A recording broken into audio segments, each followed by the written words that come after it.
عشان تبقى مدمن ركز معايا.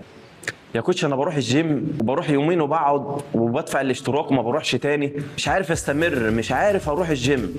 عشان تبقى مدمن جيم وتحب الجيم حاجه لصحتك ركز معايا. كل اللي انت محتاجه انك يبقى عندك اراده اللي انا اعمل حاجه كويسه لنفسي، اللي انا اوصل لحاجه كويسه، اللي انا احب نفسي، اللي احب اللي انا تبقى صحتي كويسه. فاول حاجه محتاج اعملها ان انا اجي على نفسي، زي ما انا ببقى عايز حاجه غلط وبتضرني وبروح اعملها وبيبقى عندي اراده ليها، يبقى عندي اراده لحاجه كويسه ولنفسي ولصحتي. اول حاجه روح الجيم من غير ما تفكر، من غير ما تعمل تقول اصل انا هريح شويه، اصل انا هروح بكره او انا هروح بعده. روح دلوقتي، جهز حاجتك وتروح الجيم دلوقتي، وهتروح كل يوم من غير ما تفكر اروح ولا لا، طب اكسل النهارده، طب اريح النهارده، لا.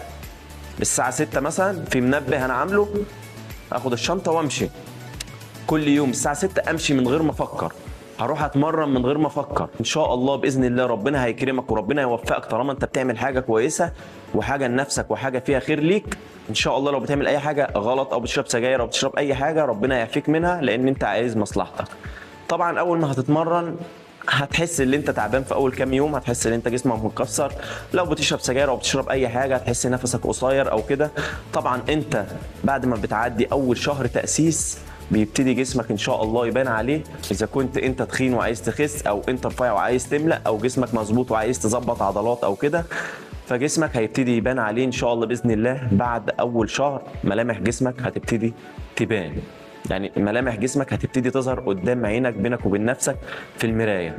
ان شاء الله بعد كده هتحس ان انت عايز تطور من نفسك، هتحس ان انت انا عايز ابطل السجاير عشان نفسي يبقى اطول في التمرين ويبقى احسن.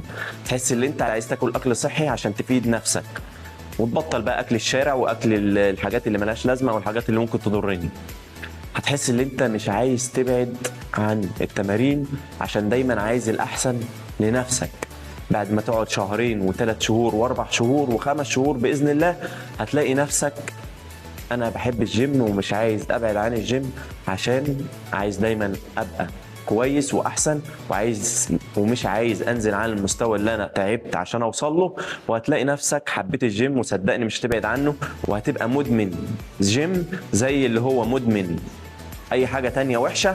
بس انت طبعا بالعكس هتبقى مدمن حاجه لصحتك وحاجه هتنفعك وحاجه هتبقى احسن ليك في اي حاجه.